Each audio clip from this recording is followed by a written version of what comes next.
So what does DC have on offer when it comes to comic books? I'm here to answer that today as I try every single DC comic series currently available in 2025. Some of these I've had on my pull list for a while, whilst most of these I'm trying for the very first time. I'll give you a little insight on my experience on each of these titles, and I'll give them a scoring from 1 to 10, based on my personal enjoyment. Okay, DC Comics, show me what you got. Okay, let's kick it.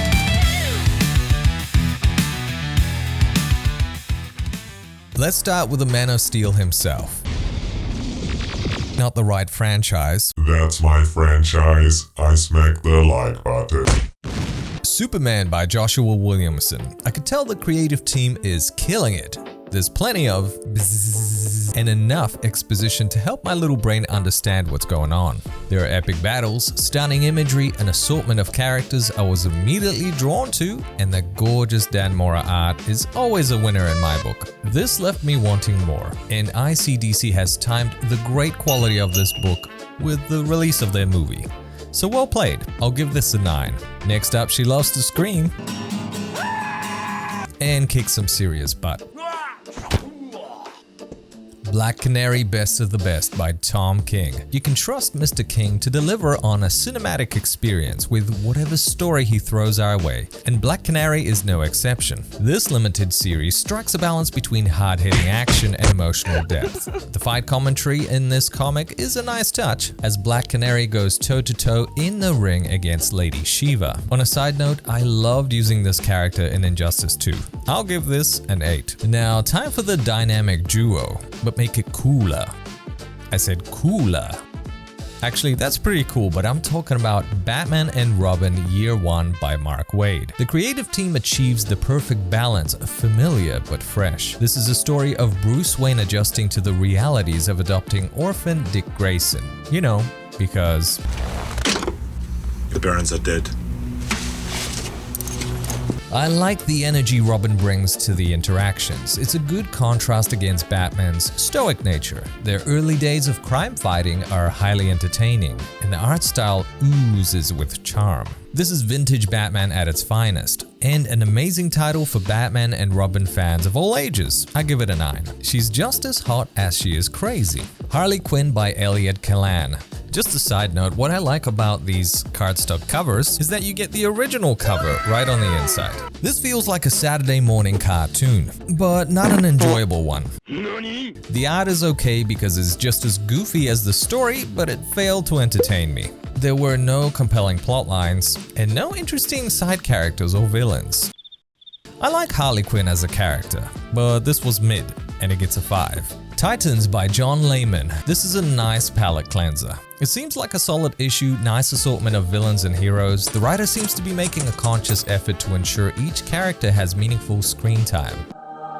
I can't help but think that I would appreciate this more if I read some of these surrounding comic books tied to this series. I mean, this issue alone makes references to 5 other comic book issues, that being Dark Crisis on Infinite Earths issue 7, Deathstroke 29, Titans 11, 12, and 21. This gets a 7. If Sydney Sweeney was a superhero, she would be Power Girl by Leah Williams. This is the final issue in the run, and maybe for a good reason. There is a mixture of things going on, but ultimately it's one big mess. Whilst the art looks fun and is highly expressive, the characters behave like they're constantly on a sugar high, and the pacing of the book left me dizzy. Power Girl is an awesome and gorgeous character, but this gets a 4.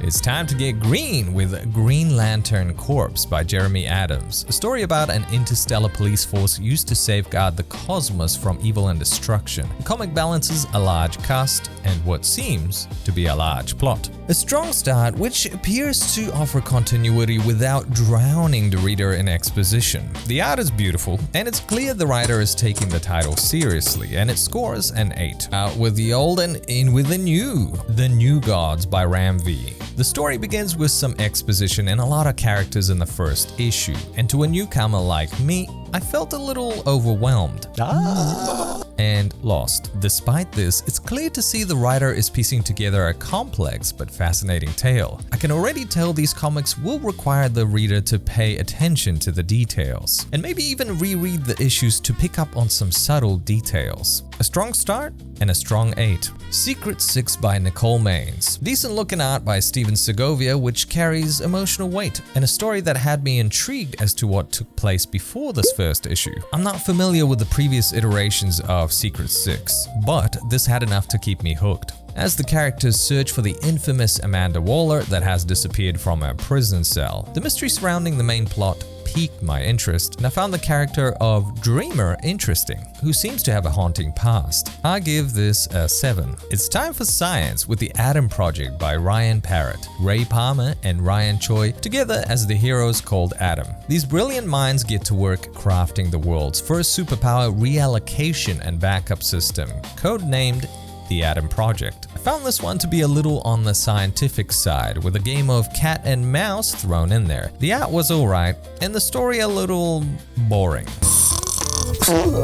It's a 6. When detectives and superheroes collide, you get The Question All Along the Watchtower by Alex Segura. The Justice League created a haven for all heroes in this space station and recruited Renee Montoya, one of the finest detectives from Gotham City, to keep it secure. The art is easy to follow, has strong inks that make it pop, and it's a decent beginning to a mysterious detective story, with plenty of superhero cameos. I give it a 7. JSA by Jeff Lemire, the oldest group in the DC universe, predating the Justice League by 20 years. A book that gave me just enough exposition so it could throw me straight into the action.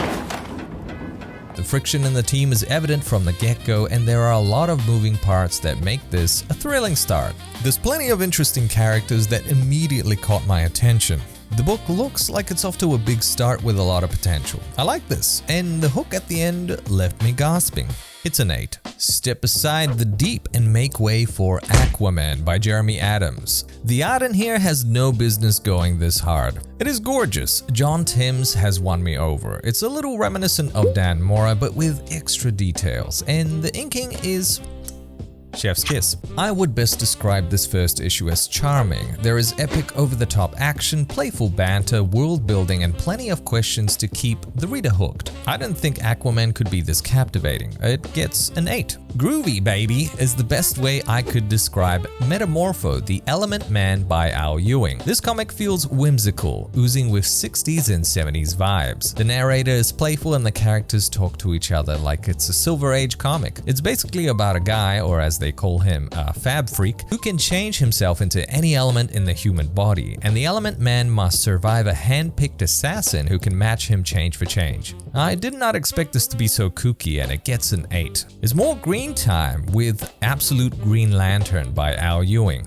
This, like all the other Absolute titles, takes place in an alternative universe in DC Comics, and does a good job at establishing the new status quo for the characters. There's this anime-like art style to it, which makes it stand out from all the other titles. There's something I didn't expect about this take on Green Lantern. It felt a little unsettling, making the book a little scary, but in an interesting way. It's a nice setup that piqued my curiosity, and I give it an 8. The Power Company Recharged by Brian Hill. This was a comic book mess. A clunky murder mystery. The script felt rushed, the characters felt lifeless, and the artwork was which is a shame because I enjoyed Brian Hill's work on Blade, and I give it a 5. The heaviest hitters in DC are back again. In Justice League Unlimited by Mark Waid, a good-looking book that thrusts you into chaos with the most iconic DC superheroes. Obviously, this was a pleasure for the eyeballs because Dan Mora. It has a decent enough hook, and Waid is good at providing a balance of narrating but also letting the artwork do some of the heavy lifting. It's a hard book to get right because there's so many superheroes in it, and you want to be able to share the spotlight evenly amongst the favorites, whilst also letting some of the minor ones shine every now and then. Yeah, this is a 9. The Man of Steel is back. I'm back. But this time in his OG title, Superman Action Comics by Mark Waid. Again. He's a very busy man. This is issue 1087. This comic book has been around since 1938, and to think it has stood the test of time. As for the story, it's a flashback about young Clark Kent. It's a story with plenty of heart that only enriches the history of Superman. I was positively surprised, and I give it a 9. Don't judge a book by its cover, and Supergirl by Sophie Campbell is just that. On the outside, I don't find this cover to be particularly attractive. It just doesn't have all that pizzazz that we're used to seeing on a Batman or Superman cover, as those books get the extra care due to their massive fan base. But on the inside, Supergirl is a great-looking comic book with vibrant inks and an internal monologue that had me convinced I was inside the mind of the young lady known as Kara Zor-El. The book immediately establishes the world, makes it easy to follow, and throws in a nice mystery from the get-go. I felt this deserves an 8. I enjoy sci-fi and detective stories, and Absolute Martian Manhunter by Dennis Camp attempts to fuse the two. The story had me a little baffled, but at the same time, I could tell this was a work of art, because you see, artistically this is a mind-bending odyssey that takes the alternate point of view from an alien consciousness as it merges with a human mind. The series focuses on FBI agent John Jones as his body is taken over by an alien consciousness referred to as a Martian, causing him to slowly go insane. Here's the thing, I couldn't fully grasp what was going on when I first read this, but exploring it again made me realize this was brilliant and psychological horror. It's a 9. Just as Superman stars in Action Comics, Batman takes the lead in Detective Comics by Tom Taylor. I love how different these two titles are. Action Comics is bright, colorful, and inspiring, whilst Detective Comics is moody, dark, and suspenseful. And despite the contrast of these titles, the wholesome aspect is how strong the relationship between Bruce Wayne and Clark Kent is. Now, this particular issue is a perfect example of what makes Detective Comics so great, because there is actual detective work taking place. There's strong, mysterious forces at work, the action is grounded and thrilling, there is a strong focus on the relationship dynamics in the Gotham City Police Department, and Batman as the star of the show is just the icing on the cake. Despite the lack of expressive faces, Lee Garbett makes up for atmospheric scenery and the tone of this book. This had me on the edge, and I found this to be a 9. You know, I always wanted to read a comic book about Nightwing. He seems like such a well-developed character in the Bat family. Except this issue of Nightwing by Dan Waters felt like a bait and switch. See, the cover looks cool, but the interior art not so much. You could argue this is a stylistic choice, however I find it to be unrefined in both the pencil work and inking. As for the story, it seems to be the conclusion of an arc, focused around corruption within the GCPD, and it's fairly tense but feels a little rushed. I'm gonna give it a 6, I just expected more. It looks like the Man of Steel hasn't finished cooking because Superman Unlimited by Dan Slott is here. A story with plenty of heart and a decent amount of flashbacks as our hero faces against one of his toughest challenges yet, a giant rock. Now, they're minerals. By that I mean a giant boulder They're minerals. of kryptonite. This is a mineral for like the 10th time. Heading towards Earth. The art is detailed and the inking has plenty of vibrancy and contrast. It's a decent start but doesn't feel as strong as the current Superman and Action comic titles, so it's a 7. Wonder Woman by Tom King takes it away with a detective story, which is only fitting as Batman makes a cameo. Except it's our Princess Diana doing the investigating whilst Bruce Wayne is sort of chilling in his undies. I mean, the guy needs a break, he's already solving mysteries in half a dozen other comic books. The artwork is not my favorite, colors are a little muted, and Diana's chin looks like it could sink the Titanic. However, the writing is decent. I especially enjoy the conversation between Wonder Woman and Bruce Wayne, the Calvin Klein edition. It's a 7. Time to get green again, baby. This time with the original Green Lantern by Jeremy Adams. This is a good-looking book with art style reminiscent of a well-made animated series. Lots of beautiful detail in the art, all thanks to Germanico. This particular chapter is compelling as it dives into the themes of identity, redemption, and the burdens of leadership. It was an issue that left me feeling, man, Green Lantern is a cool comic book that I overlooked my entire life, and one that is worth checking out, especially now. I give it an 8. What do you get when you blend in a kaiju, a gorilla, and the Justice League? Well, you get Justice League versus Godzilla versus Kong 2. by Brian Buccellato. This is a fairly good-looking book with a story that got me rolling my eyes. To be fair to the comic, I am not the right demographic to be getting much joy out of this, and I'm sure there's plenty of people that will love seeing giant beasts and superheroes colliding. After all, this was a profitable venture to get a sequel. The premise is simple. There's a Task Force X set up by Amanda Waller to develop Titans in hopes of guiding future Titan attacks on Earth. And as you can imagine, things don't go according to plan, and I give it a 6. When you throw together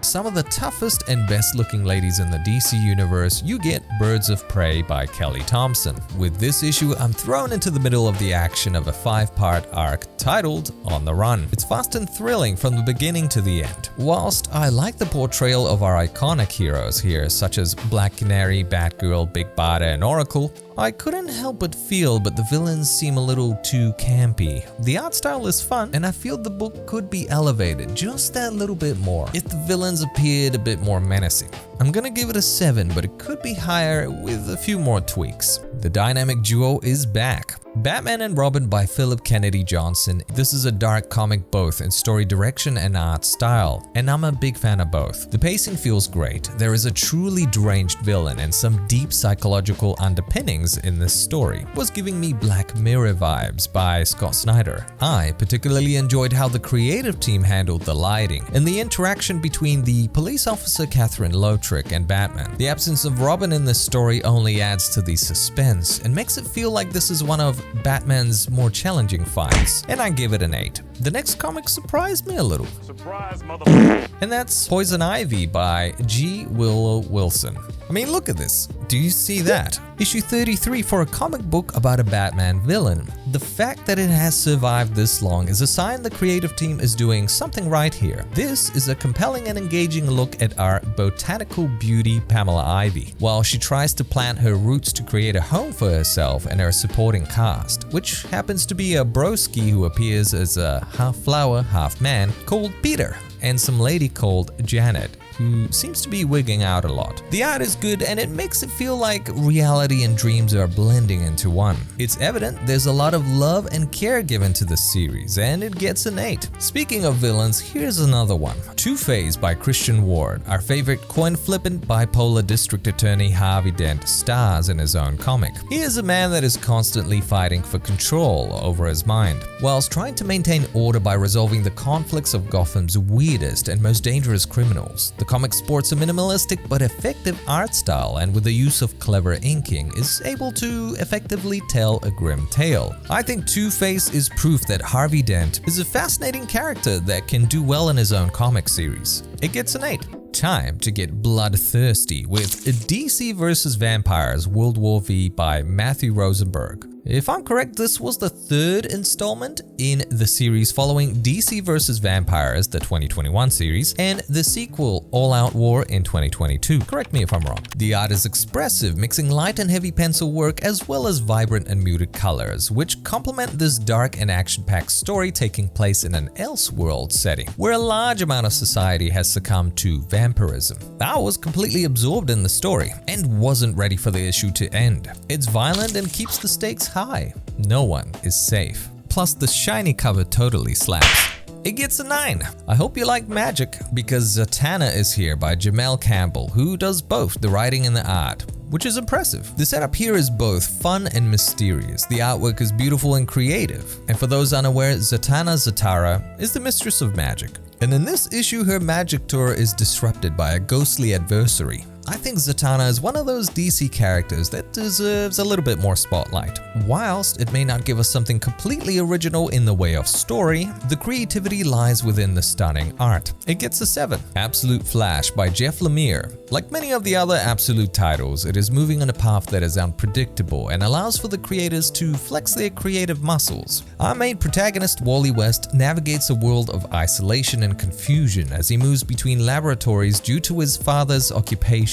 It's a book filled with high stakes and high drama, and it's all wrapped up in this colorful art style that pops out of the pages. This is a good book, but I think I was expecting a little bit more because of how good the other Absolute series are. I give it an 8. I'm not a big fan of cats, unless it's Catwoman. And here we have Catwoman by Torren Grønbekk. This one confused the hell out of me, because the whole time I kept searching for Catwoman and realized she was this character called Evie that looked a little different from Selina Kyle. This here is a blast to the past, where we get to see our protagonist working with a small team undergoing a heist. The art style looks both modern and old school. The build up to the robbery felt like the strongest aspect of the book. Overall, there wasn't anything here that impressed me or entertained me, so it gets a 6. Let's take a step back for a second and tell me about an animated TV show that you absolutely loved when you were younger. For me, it was Batman the Animated Series. That was the obvious one, but there was also Teen Titans. It had a great balance of action and humor, which brings me to Teen Titans Go by Sholly Fish.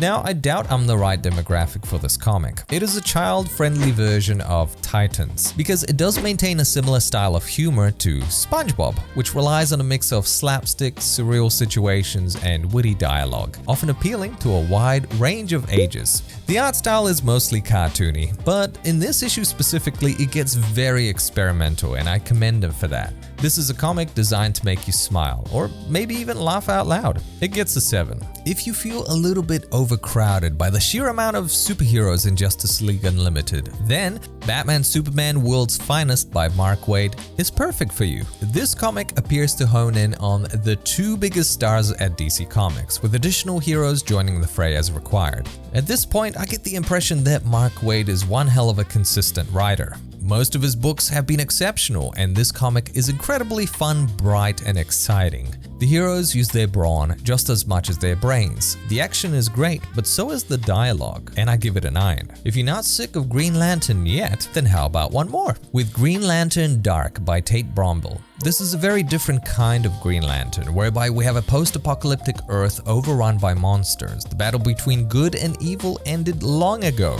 and evil won. The power of the Green Lantern now belongs to a young lady called Rina Mori, and it seems like Solomon Grundy's undead have overrun the Earth, slowly eradicating all that remains of humanity. This comic is more on the bleaker side. And if you have read Something is Killing the Children, then you will be familiar with this art style. Yes, it is by Werther Dell'Edera. I enjoyed the dark fantasy theme, but the characters felt stale, so I give it a 6. Fire and Ice When Hell Freezes Over by Joanne Starrer. From this issue alone, I gather this is a slice of life comic about a couple of ladies called Beatrice and Tora, aka Fire and Ice. The art style gives cartoonish vibes, and the writing is not good. It's either a little cringy or downright boring. I couldn't bring myself to like this. It gets a 3. Batgirl by Tate Brombill kicks off the series with non-stop action as Cassandra Cain, aka Batgirl, and a master assassin mother, Lady Shiva, come under attack by a deadly group of ninjas. This is fun, simple, and felt like an action movie you can just switch your brain off to.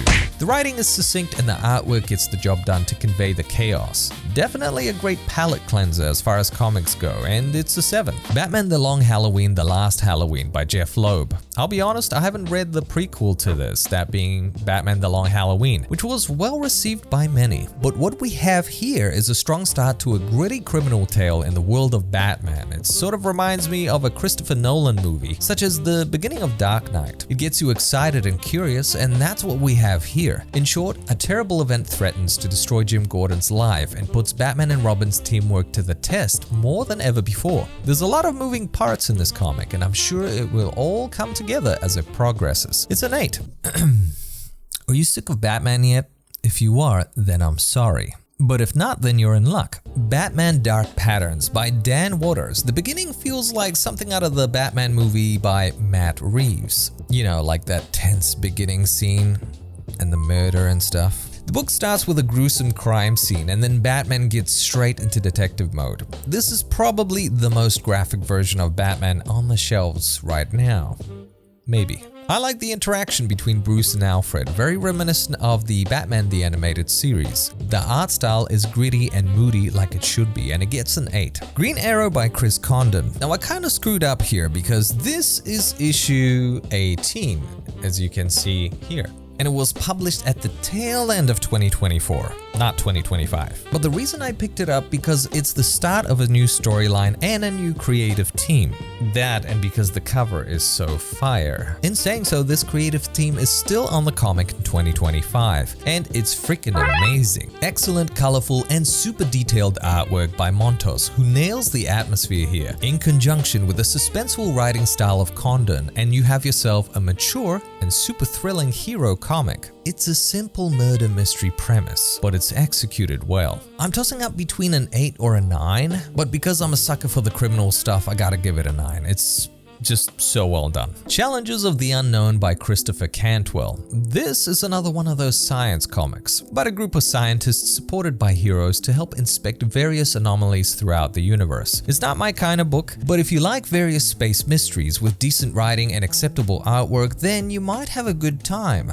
As for me, it's a 7. It's time for the fastest man alive. Here comes the A-Train! Okay, second fastest man alive. That's The Flash by Simon Spurrier. This is the main series for DC's speedster Wally West. Frankly, I didn't find this to be a compelling issue. It felt like a messy sci-fi cosmic with very little coherence. Our protagonist felt like he was standing on the sidelines the whole time. The artwork was just okay. The Flash deserves better, man. Hashtag make Flash great again. This was a 5. It's time for the 7th Batman titled Batman by Chip Zdarsky. I know what you're thinking, Casper, why are you so far behind on Batman? This is a 6-month-old issue. Well, apparently the next arc involves Hush, and I still need to read this thing here so I have an understanding of what Hush really is. As you can see, this is a pretty big omnibus. I'll get onto it. However, I heard the second Hush saga is really bad, so maybe I'll just skip over it and jump onto the brand new Batman title coming out in September. As for this Batman issue, Jorge Jimenez delivers his signature gorgeous artwork. There's plenty of action going on here as Gotham is in chaos. I'm loving the twists, the pacing, and I found the Nakano family to be fascinating. It's been cool seeing how Gotham City has evolved as of recently, but at the same time, I'm ready for a new chapter. The fact that this last issue of Chip Zdarsky run was extra-sized is a nice touch because it allowed the creator to tie up all of the loose ends without it feeling rushed. I give it an 8. It's time for the fastest hedgehog alive. Here comes the A-Train! Sonic the Hedgehog by Ian Flynn. Yeah, this is a thing. This is a super silly comic book about Sonic and his gang working together with the Justice League to take on Darkseid. I suppose you could look at this as a gateway drug to superhero comics for the young ones. Personally, it didn't do anything for me, so I give it a 5. Peacemaker presents the Vigilante Eagly double feature by Tim Seeley and Rex Ogle. Wow. What a mouthful. If you've seen the Peacemaker TV show, then this is basically an extension of that. Silly hero shenanigans, you get a story about Vigilante and about Peacemaker and his bird Eagly. It's crass, it's violent, and kind of funny. Both of these stories entertained me with their absurdity and offensiveness, which was great, and I give it a 7. Resurrection Man Quantum Karma by Ram V. I had no idea what I was going into reading this. The story is about a man called Mitch Shelley, also known as the Resurrection Man, who, as you probably know, keeps resurrecting after he dies, whether it's old age or unforeseen circumstances. You can expect superheroism, sorcery, life and death, or altruism and self-interest. This is very much a story that comes with variety and takes you on an unexpected journey. This was intelligent and unique, and I give it an 8. Absolute Batman by Scott Snyder. It's brave, it's bold, and it's different, where the creators run wild and tell a Batman story any way they want. What we have here is absolute fire, as a result of the creative freedom. This is a very different Batman, where many characters have a different status quo, and the stakes are as high as they can be. It has some surprising horror elements that work really well. The artwork may not be my favorite part, especially in this issue, but the story had me addicted, needing to know what happens next, because nobody is safe and anything can happen. For me, this is peak comic book excitement, and I feel like Scott Snyder understands how to make a fun comic book at this point, and it gets a 10. Tight! Absolute Superman by Jason Aaron. There wasn't a single Superman in this issue, but it doesn't matter, because the development of the villain Brainiac in here was so interesting and slightly disturbing. I love the world building going on in this book, and there is so much more I want to know about this universe. The issue does what any great comic should do, make us fear for our protagonist, and at the same time be terrified of the antagonist. The creative reimagination of characters we know and love, and the stunning artwork makes this issue a standout. And it's a 10. Tight. Absolute Wonder Woman by Kelly Thompson. When creative writing and imaginative panel layouts come together, you get this comic. Every issue so far has been entertaining, and this is no exception. I just love how Wonder Woman has been written in here. These are all qualities people should strive for: kindness, resilience, integrity, and strength in the face of injustice. This comic keeps being interesting while staying true to Diana's character. The love and care for this book shows, and it also deserves a 10. Tight. So this is what DC has to offer at this time. If there's anything missing here, it's because it didn't release at the time of me making this video. As we know, DC comic titles come and go all the time. Now, as far as my experiences went, I would say these are my favorite DC comic books in 2025. Green Arrow, Batman Superman World's Finest, DC vs. Vampires World War V, Batman Detective Comics, Absolute Martian Manhunter, Superman Action Comics, Batman and Robin Year One, Justice League Unlimited, Superman, and the holy trinity of Absolute Batman, Superman, and Wonder Woman. Now, I know for most of these I didn't get to see the complete picture by experiencing entire arcs, so these were merely my first impressions. And well done to those creative teams that nailed it. So what do you reckon? Should I tackle another publisher? Let me know in the comments below, and thank you for taking the time to watch this video, and I'll catch you soon.